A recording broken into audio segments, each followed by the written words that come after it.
Morning. So, uh, I was thinking about talking today about bug out bags and are they still necessary? Um, I've seen a lot of people lately coming out saying I've ditched my bug out bag and they're going to bug in now and they don't need them no more and whatever. Uh, and I get the idea of bugging in. That's my personal preference. I'm not going to go out into the woods with a backpack meant only for 3 days and hope to survive forever and ever. 3 days being the key here. I want more than that out of life. Um, but I don't think it's a black and white issue. I don't think you can go, well, I'm going to bug in and that's the end of it, uh, period. Um, I have an inch bag behind me here. I just got through sewing up. Um, and I like that because if you plan on holding your ground, there's a chance that somebody bigger and better is going to take your ground, and you need to be able to have an exit strategy. Um, so that purpose, an inch bag, I get. Um, but a bug out bag, unless you live in an inner city where why you wouldn't leave now, I don't understand. But different strokes, different folks, I guess. Um, anyway, back on point. I don't travel, and I know that's a lot of reason people keep them. They keep them in their trucks, and I don't travel. I go about 60 miles to the big town, and I do it about once a month, once every couple of months, 3 months, whatever I need to go. Everything I need for the most part and everything I love is right here on the homestead. And I'm pretty self-sufficient, so I really don't need to leave in a bad situation, no matter how bad it gets. I'm staying right here. Um, so using a bug out bag in a conventional fashion, the idea of grabbing it and going out to the woods or grabbing it to get home with, neither one of those are cut out for me. Um, the purpose that I have a bug out bag for, and I do have one, and I will be making up more after a fashion, uh, is for work in a post SHTF situation. Uh, you're going to have a lot of work. You're going to have to outsource for things, even if you're bugging in.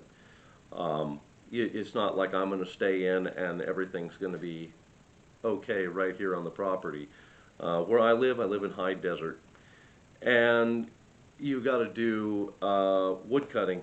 There's not a lot of woods right where I'm at. You have to travel for that.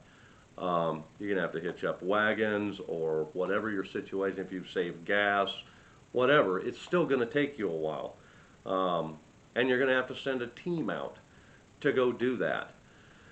So, having bug out bags for the people hunting or wood cutting or scouting, um, recovery, um, those sort of logics, you're going to need bug out bags for those people who are going to be going out for 3, 4, 5 days, whatever.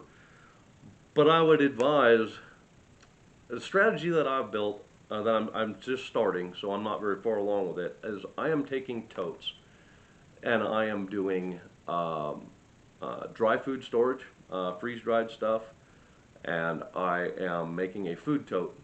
I am doing a hygiene tote, a whatever tools tote, and so those are going to be things for resupply on a bug out bag. So if you're going out to go wood cutting and you figure it's going to be 4 days, you can grab 4 days worth of resupply food out of those totes, and then you can grab uh, whatever you're going to need for hygiene for a 4 day trek. You're gonna be able to supply it as needed for what you're actually the actual occasion that you're going to utilize it on.